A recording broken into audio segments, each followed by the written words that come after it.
Shadow of the Colossus is a one-of-a-kind game. Sure, other games might come out that mimic it in some way, shape, or form, but they never seem to hit what made Shadow of the Colossus so special.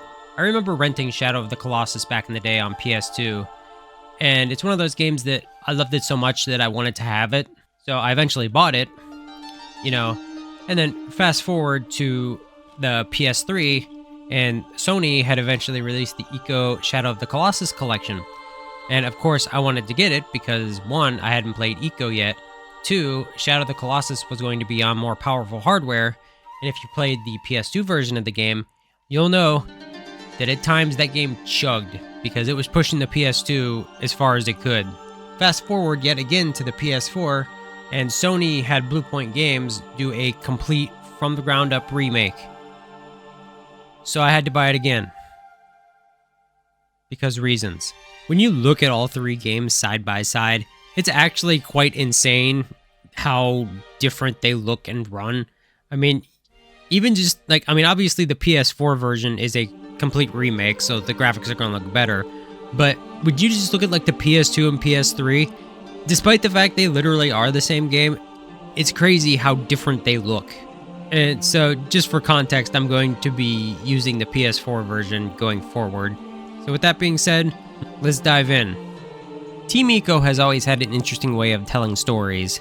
Sure, the games have story, and they have lore, but they're set up in a way that allows you to interpret them how you want. You play as the Wanderer, someone we know very little about. He has stolen a sword that is capable of killing the Colossi, and brings his companion to a place called the Forbidden Lands. And he plans to slay the Colossi in order to revive her. He then later has to be rescued by Astrobot, but that's another story for another time. But back to the main game, he strikes a deal with Dorman. You slay the Colossi, and he will revive your companion. As you slay each Colossus, you see Wanderer's appearance slowly degrade over time, as he slowly gets possessed by Dorman. Once you kill the final Colossus, Dorman finally takes control of Wanderer using his body as a vessel. But he's ultimately stopped by being sucked into a vessel alongside Wanderer. Dorman is sealed away, but he did keep his end of the bargain and revived the girl. The Wanderer, however, now suffers the fate of being turned into a baby with horns. That's pretty much the plot in a nutshell. The characters and the plot aren't anything too crazy or complicated. Overall, it's kind of basic, but that's okay. What I've always found so fascinating is the Forbidden Lands itself. Seeing the interesting landscapes and man-made structures, just wondering who built the ruins and what happened to them, and what some of those structures even are. I mean, I'm sure the answers are there, but I like not knowing and having that sense of mystery. It's always what made it so intriguing. The unfortunate problem with the world is that there isn't much to do. You get on your horse and go to the next Colossus, and that's about it. I kind of wish they made traversing to each Colossus a little more fun. You have these climbing abilities, yet they're really only used to fight the Colossus, and that essentially makes the game a boss gauntlet with riding horseback in between. The world is quite massive, and with nothing to do aside from killing lizards and collecting fruit or coins, there isn't really even a need to explore. There are areas you don't even need to go to, which is a shame because the world is so interesting, though that might have to do with the fact that some of the Colossus were actually cut from the game. They originally planned to have 48 Colossus, but they ultimately cut it down to 16. Some of the cut Colossus have actually appeared online in some way. I personally like the Spider and the Phoenix. Most of the ones we got were pretty good. The whole goal with killing the Colossus is trying to figure out how to climb up them and finding where their weak spot is and killing them. They are boss fights, but they're also puzzles. One Colossus, you have to have him hit a metal plate with his sword to break part of his arm off so he can climb up. Another, you have to get him to stand on a geyser so it flips him over. And another, you have to play peekaboo with. But out of all the enemies in the game, none have aggravated me more than the horse. Not that horse, this one. Yes, your horse. Aggro. Look at him. Look at that face. He knows what he's doing. Constantly running into things.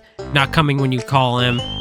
They try to make you feel bad for him at the end of the game when he falls off the bridge. But it didn't work for me. I knew it was a ploy. He just comes hobbling back at the end anyway, so he's fine.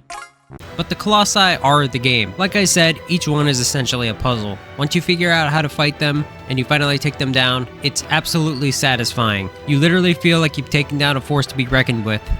I mean, look at them. They're massive.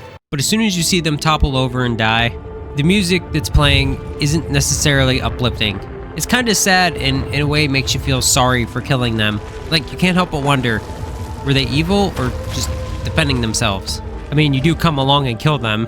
It's either you or them. While some are easy to fight and some may offer a challenge, the biggest challenge in the game is actually the controls. It's not an uncommon thing to see people hate on the controls. They are more cumbersome than they should be. There are so many little things that are made difficult, like trying to get on the fucking horse. You can get a feel for the controls to get used to them, but having horrible controls makes the game more irritating than it should be.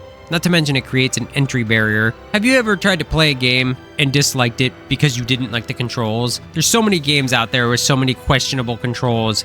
I'm sure there's something that you've run into that you haven't liked. I mean, I could sit here and name a handful off the top of my head, but if you like the game enough, you'll get over the controls and conquer them and enjoy the game. And I enjoyed the game enough to get the platinum. I mean, look at my health and stamina. They're massive. They take up like half the screen. Defeating the Colossi within the time limits were the biggest challenge, but you actually get some useful stuff like more powerful swords, arrows with bombs, a javelin, and a parachute. Really would have helped in this scenario, wouldn't it? But once you get those things, it kind of breaks the game and makes it too easy. I mean, having an absurd amount of stamina and a sword that can kill a Colossus in 1 or 2 hits kind of ruins the challenge of the game. Shadow of the Colossus is one of those games that not a lot of people talked about it back in the day, but now it has its following and everybody loves it.